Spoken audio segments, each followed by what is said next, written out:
Hi, everybody. Ian Bremmer here, and a happy post-4th of July. Spending a couple days in Nantucket, back to New York. Relatively short order, but a quick take to kick off your shortened week.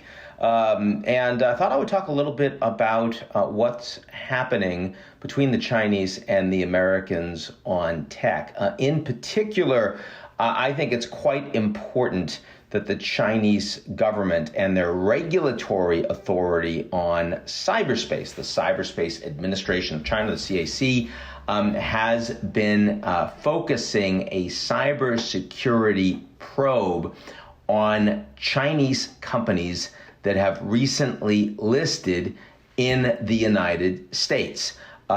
Started last Friday with Didi, which is the leader for Chinese ride hailing. So it's basically like Uber or Lyft in China.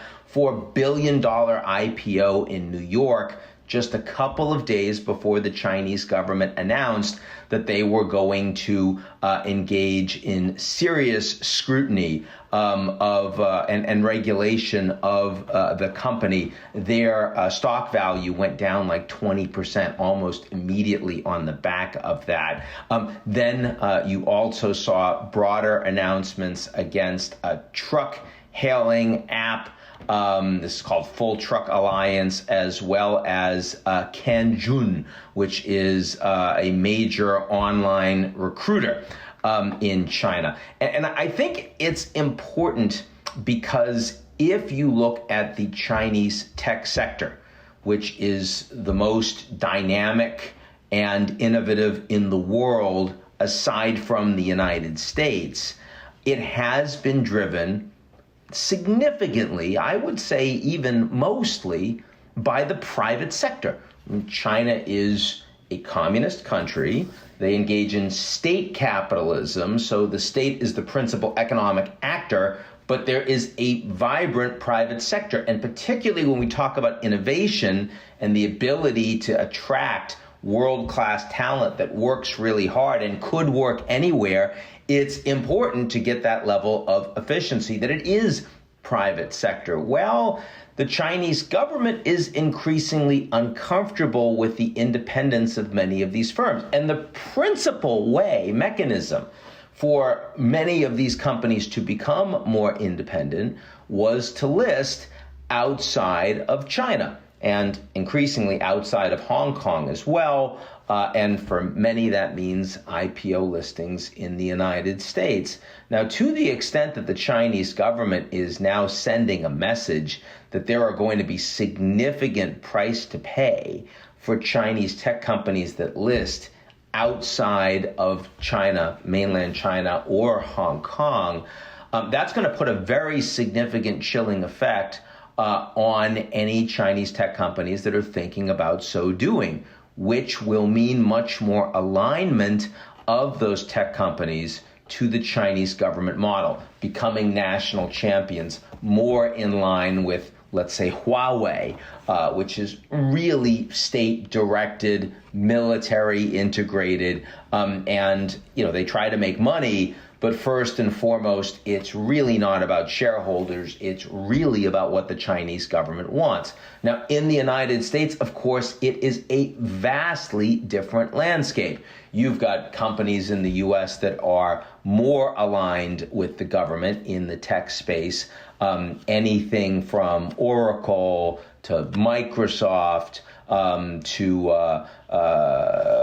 Andreal, which is AI and drones together, for example. But then you have an awful lot of companies that are, more traditional multinational corporations that are focusing purely on their shareholders. I mean, Apple is not working closely with the government in any way, shape, or form. And you have a lot of individual CEOs, tech CEOs, that themselves increasingly feel like the most powerful individual actors in the United States and in the digital space, increasingly on the planet.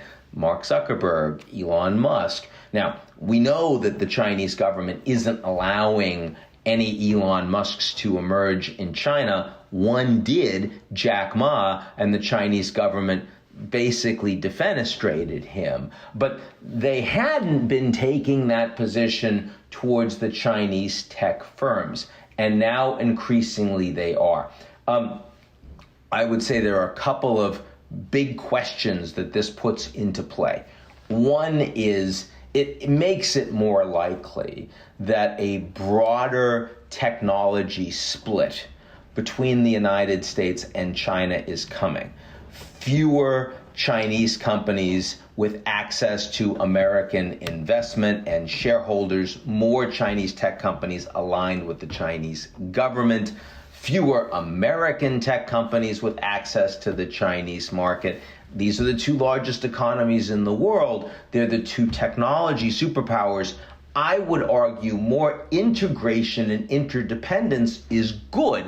And it's good because you ultimately don't want to destroy things that you're interdependent with. So it means that there will be a greater sense of cooperation, even in the absence of trust. I think we're moving away from that. But the other question, and it's a big question, is to what extent will a Chinese tech sector that is increasingly controlled by the government, not just in terms of red lines of what they can and can't do, not just state capitalism and industrial policy, but that the actors themselves increasingly can't really be full-fledged private sector actors.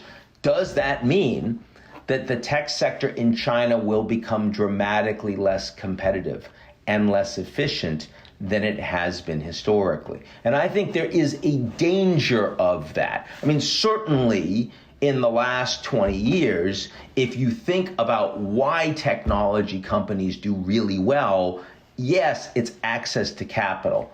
Yes, it's access to data, but it's also access to incredibly innovative human capital, the best data scientists, technologists, entrepreneurs in the world.